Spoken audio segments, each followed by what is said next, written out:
Think for a moment about, well, the clothes you're wearing right now, or maybe the coffee you're drinking, the device you're listening on. They're all likely part of this huge, almost invisible network of global trade. Absolutely. It touches almost everything. And sort of at the center, regulating a lot of this, is an organization we hear about a lot, but maybe don't fully grasp. Yeah. The World Trade Organization, the WTO. Yeah, the acronym is familiar, but what it does, less so for many people. Exactly. So our mission today in this deep dive is to really take you behind that acronym. We want to unpack its surprisingly complex history. It really is surprising. Look at its core agreements, figure out how it actually works day to day, and importantly, examine the big challenges it's facing now. In this, rapidly changing world. Right. By the end, our goal is for you to have a real shortcut, a solid handle on this, well, pivotal organization. And it's fascinating how something that started really as just a temporary measure, a stopgap. Yeah, became this absolute linchpin of the global economy's whole story, its evolution. It really reflects that constant tension, between national interests and the need for global cooperation. That push and pull. Definitely. And we'll uncover some pretty unexpected facts about how it began and the debates that really shaped it early on. Okay, so let's start there. Let's rewind to that big post-World War II moment, that vision for a new global economic order. Right. Bretton Woods, July 1944. Everyone knows it for the IMF, the International Monetary Fund, and the World Bank. The IBRD back then. But at that same conference, they were already talking about something else, something maybe even more ambitious, an international trade organization, the ITO. They were a full-blown organization with detailed rules for global commerce. That was the initial dream. But that dream didn't quite pan out, did it? No. It became what some people have called a tragedy, actually. What happened was delegates from Western nations, the U.S. included, they drafted the ITO charter kind of in secret in New York. Secretly. Well, they were mapping out everything, structure, membership, even a dispute settlement process. But when they finally showed it, especially in the U.S. Big opposition. Huge opposition. The U.S. Congress, particularly, attacked it fiercely, called it a trade government, saw it as giving up too much control. Sovereignty concern. Exactly. So the U.S. pulled its support. The ITO technically started in 1950, but without the U.S., it was basically dead on arrival. Sidelined from the start. Wow. So the grand plan collapses. What then? How did they pick up the pieces? What was the sort of plan B? Well, plan B was very much a reluctant alternative. It was the General Agreement on Tariffs and Trade, GATT. GATT. Oh. Think of it as much narrower, really just focus on cutting tariffs, and it was explicitly meant to be temporary. Just a stopgap measure. Absolutely. A fix until somehow the ITO could be revived and become operational. That was the hope anyway. JTT was negotiated in Geneva in 1947, came into force January 1st, 1948. Only 23 countries signed on initially. 23. That's small compared to today. Tiny. And it shows how limited the initial scope was meant to be. So if the ITO was the grand vision, GATT was more like just a rule book, no actual organization. That's a great way to put it. That was the crucial difference, the key limitation.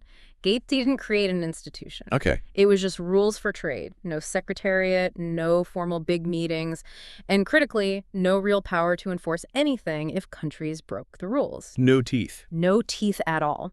But despite that, it was surprisingly adaptable for a while. You had early negotiation rounds, like the Dillon round in the early 60s, focused on tariffs. Right. Then the Kennedy round, later that decade, even stretched things a bit, brought in some services, more tariffs. But it was always, operating with one hand tied behind its back. It wasn't built for the long haul. That adaptability is interesting, though, given it was meant to be so temporary. But you said for a while. What started to go wrong? When did it become clear that GATT just wasn't enough anymore? Well, yeah, it lasted way longer than anyone expected. Maybe 5-10 years was the idea, not decades. But by the time we get to the Tokyo round, that was 1973, it was pretty clear the system was running out of breath, facing a real crisis. Global trade had just exploded in volume and complexity. Outgrown the system. Massively outgrown it. GATT just wasn't built to handle that scale. Yeah. So there was this urgent need, everyone could see it, for a proper permanent organization. Okay. And a comprehensive set of internationally agreed rules. The stopgap had just become too, cumbersome. It wasn't working well enough. And that urgency, that crisis, that directly leads us to the Uruguay round, which sounds like quite the undertaking. Oh, it absolutely was. The Uruguay round was A marathon. Uh, A real test of endurance for everyone involved. how long are we talking? It stretched from 1986 all the way to 1994, more than 7 years. Some people called it a bargaining diachrony, just meaning the talks evolved and shifted over that really long period. And a huge deal during that round, for the very first time, agriculture was put squarely on the agenda. That was in '86. Agriculture hadn't been central before. Not in the same way.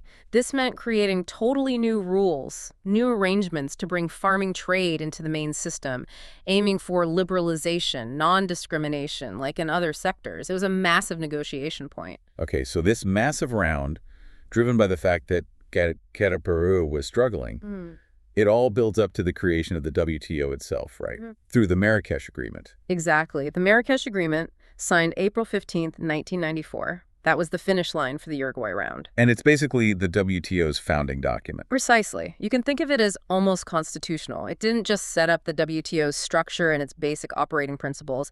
It also bundled together all these new major agreements that completely reshaped global trade rules. It was a huge package deal. So Marrakesh wasn't just putting a new sign on the door. It fundamentally changed things. What did the WTO bring that GATT just couldn't deliver? Oh, it was transformational. The WTO officially kicked off January 1st, 1995, and it completely replaced that old GATT system. Right. Which, as we said, had just become unwieldy with the massive growth in trade goods and services now. The WTO was permanent. It had a proper headquarters in Geneva. A real institution this time. A real institution, yes. A much stronger multilateral framework. And crucially, it had effective ways to implement the rules, including a much stronger dispute settlement system. The teeth that GATT lacked. Exactly. Real teeth. That was a game changer. Okay, so we've got the history, how we got from GATT to the WTO. Now let's lift the hood, look inside this global trade machine. What does the WTO actually do? What's its main job? Well, at its heart, the WTO is the global body that sets the rules for international trade. Its main aim is to help trade flow smoothly, predictably, and as freely as possible. Facilitating trade. Right. Facilitating deregulation, promoting that free flow of goods and services, all with the goal of, fostering robust economic development around the world. And the scale's huge, isn't it? It really is. You're talking over 145 member nations now. That covers something like 96% of all world trade. Wow. Almost everything. And over 98% of world GDP. So essentially, the entire global economy is operating within the framework of these WTO rules. Which is why understanding it is so important, right? It's not just academic. It affects, like we said, the price of coffee, the availability of electronics. Absolutely. How is an organization that massive even structured? How do decisions get made? Well, it has a pretty clear structure to manage things. Yeah. There's a director general who leads it, and a staff around 500 people based in Geneva. Okay. The top body is the ministerial conference. That happens every 2 years. Yeah. Trade ministers from all the member countries get together. Like a big summit. Exactly. They review what's going on, set the agenda for future work. You might remember meetings like the one in Singapore back in '96. Then, for the day-to-day running and decision-making, between those big conferences, you have the General Council. Okay, who's on that? That's made up of representatives, usually ambassadors, from all the member states. They meet regularly in Geneva. They prepare the ministerial conferences, oversee how the Marrakesh Agreement is being implemented. So they have more power than the old GATT Council. Definitely. Yeah. Much broader responsibilities, reflecting the WTO's expanded scope. Now, you mentioned one of the biggest shifts from GATT was this stronger dispute settlement system. That sounds really crucial. How does that actually work? What makes it so different? You're absolutely right to focus on that. It's probably the WTO's most significant innovation compared to GATT. How so? Because unlike GATT, where dispute rulings could often be blocked by the losing party, the WTO system has what experts call unfettered dispute settlement authority. Unfettered. Meaning the decisions made by the WTO's dispute panels and its appellate body are automatically adopted unless there's a consensus against adopting them, which basically never happens. So the rulings are effectively binding. Binding, okay. And here's the kicker. If a country doesn't comply with a ruling, the winning country can eventually be authorized by the WTO to impose trade sanctions. Retaliation. Ah, so there are actual consequences. Real enforcement. Real consequences. That's the teeth we talked about. It gives the rules credibility. That sounds like it adds a lot of stability to the global system, knowing there's a process with real weight behind it. It's absolutely vital. I mean, having an orderly, predictable, peaceful way to settle disagreements between countries over trade rules. Right. It's really the cornerstone of the whole multilateral trading system. Keeps things from escalating into trade wars, hopefully. That's the goal. The primary aim isn't punishment. It's actually to secure a positive solution, to bring countries back into compliance. But the predictability and security it offers the system are key. And underpinning all this are the actual agreements the WTO manages. We mentioned GATT 1994, the updated version. What else? Right, so there's GATT for goods. Then there's the General Agreement on Trade and Services, GATS. That was new with the WTO. Bringing services under the umbrella. Exactly. Banking, insurance, telecoms, tourism, all that. And then there's the Agreement on Trade-Related Aspects of Intellectual Property Rights, TRIPS. TRIPS. That sounds different. How is it unique? TPS is really unique because it was the first time intellectual property rights, things like patents, copyrights, trademarks, were brought directly into the multilateral trade system. Why do that? Well, the idea was to harmonize the standards for protecting these rights across all member countries. So a certain minimum level of IP protection became essentially a trade obligation under the WTO. Very controversial in some quarters, but a major development. Okay, so we have this powerful institution with binding dispute settlement covering goods, services, intellectual property. Right. But it's not without its problems, right? Let's unpack some of the major hurdles the WTO is facing today. Oh, absolutely. There are significant challenges. One of the biggest is just its sheer size and diversity now. We mentioned over 145 members. Right. And you've got everyone from the smallest, poorest nations to the world's largest, richest economies all in the same room trying to agree on rules.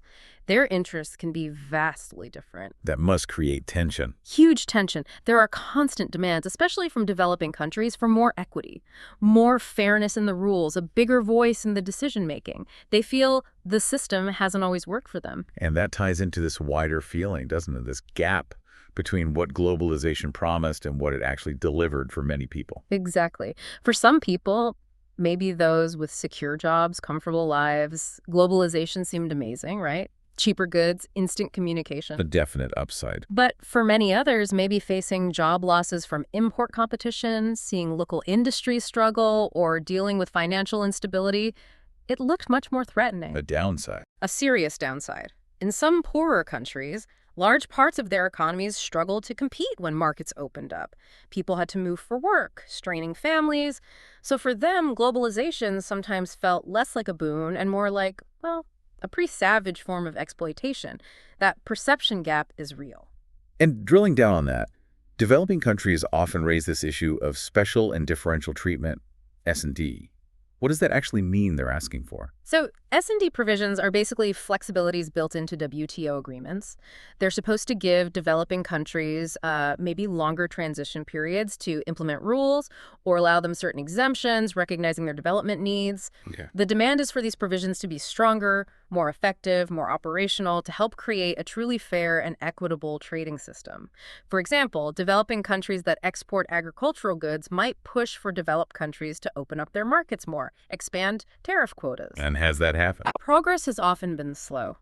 There's a feeling sometimes that developing countries' commitments are seen as just the price of admission, the price of membership, rather than real bargaining chips in negotiations. Frustrating for them, I imagine. Deeply frustrating. And often what stalls progress isn't technical issues, it's a lack of political will from the major economic powers. That just makes the existing inequalities feel worse. That makes sense. Yeah. And what about issues that aren't strictly trade, like, say, environmental standards or labor rights? How does the WTO handle those? Do they even fit in? That is a really contentious area, hugely debated. I can imagine. Critics argue that these kinds of issues, environmental protection, core labor standards, need to be tackled properly, maybe even before any more trade barriers come down. Link trade benefits to environmental performance, for example. It's one idea, yeah. But many developing countries and also indigenous groups push back hard against that. They worry about green protectionism in developed countries using environmental rules as a disguised way to block imports. They also worry about losing sovereignty, losing control over their own resources, and how they manage their economies and social policies. It's a very tricky balancing act. Okay, let's shift focus a bit to more recent events. How has the WTO been tested lately, and how is it adapting? We had things like 9/11 impacting global security perceptions, Korea joining in 2002. But the COVID-19 pandemic must have been a massive test. It really was a fundamental challenge. During the pandemic, there was a huge call for the WTO to step up, to work closely with the World Health Organization, other international bodies, On what specifically? on trying to address the gaps in access to treatments, helping improve health systems, removing trade barriers that might hinder health workers or the flow of essential medical supplies. Like masks, ventilator. Exactly, and crucially, accelerating efforts to get vaccines, treatments, diagnostics distributed fairly around the world. How successful was it? Well, it definitely highlighted challenges. There were intense debates, for instance, over intellectual property rules for vaccines, the TRIPS waiver debate, and arguments about export restrictions, different national strategies like zero COVID. Vaccine equity remained a huge, persistent problem. The WTO played a role, facilitated discussions, but the pandemic also exposed the limits of global cooperation in a crisis. And looking at ongoing shifts, digital trade seems like it's exploding. How is the WTO dealing with something that barely existed when it was founded? Right. Digital trade or e-commerce, they're often used interchangeably. It's basically trade in goods and services using the internet, plus the flow of data across borders. So everything from ordering shoes online to complex cloud computing services. Exactly. Business to business, government interactions, even consumer to consumer. It's grown incredibly fast and become incredibly diverse. It's undeniably one of the most important economic trends globally now. But the WTO rules weren't really written for that, were they? Not explicitly, no. So there's a big effort underway now, and negotiations among a large group of members trying to develop new global rules for e-commerce. Things like consumer protection online, data flows, customs duties on electronic transmissions. It's a major work in progress. Adapting to the new reality. On the adaptation front, you mentioned something earlier, the Trade Facilitation Agreement, the TFA. You said it was an unanticipated success. What was so special about it? The TFA is really interesting. Its goal sounds quite practical, almost mundane. Speed up the movement, release, and clearance of goods through customs. Make trade cheaper and faster by cutting red tape. Seems sensible. It is. But what made it successful was how it was negotiated and structured. It used what they called a WTO plus mode. Meaning it went beyond just setting rules. It included commitments from developed countries to provide practical help, technical assistance, and funding to help developing countries actually implement the changes. So support was built in. Exactly. And developing countries could link their implementation timelines to receiving that support. This led to the widest participation ever in a WTO negotiation from both developed and developing countries. Everyone saw a concrete benefit. It showed a possible path forward for cooperation. That's encouraging. So wrapping things up, where does this leave the WTO today? We still hear criticisms, right? Anti-WTO sentiment, concerns about transparency, democracy. Oh, yes. Those criticisms haven't gone away. There are definitely ongoing pressures for, bold action in Geneva, driven by big shifts like China's role in the global economy, worries about economic stability, the need to reform the dispute system itself. This is under pressure to adapt. Constantly. But you have to remember, institutions either adapt or they eventually become obsolete, right? The WTO, with its roots way back in the 1940s, is still somehow central to how global economic governance works. And it seems to be recognizing the need to evolve. I think so. The WTO itself states that economic growth and protecting the environment should support each other. There's more talk now about linking trade policy to achieving sustainable development, considering the social, economic, and environmental aspects together. That's the direction it needs to keep moving in. So it's been quite a journey we've traced. From that post-war vision, the failure of the ITO, the temporary GATT lasting decades, to the eventual creation of the WTO as this permanent rules-based institution with that crucial dispute settlement power. Yeah, and its achievements, I think, are often underestimated. They get overshadowed by the criticisms, the difficulties, but it really has played some game-changing roles in shaping the global trade landscape we live in. For better or worse, it's been hugely influential. So maybe a final thought for you, our listener, to chew on. Just imagine for a second what the world might look like without the WTO. How would countries settle trade disputes, power politics, bilateral deals everywhere? How would we even begin to tackle global challenges like digital trade rules or coordinating responses during the next pandemic on a global scale? It really makes you think about the value, even with all its flaws, of having some kind of multilateral forum. We encourage you to reflect on that constant balancing act the WTO attempts facilitating trade while trying to meet the incredibly diverse needs and demands of all its members. Always aiming, hopefully, for a global economy that's a bit more predictable, secure, and maybe, just maybe, a bit more equitable.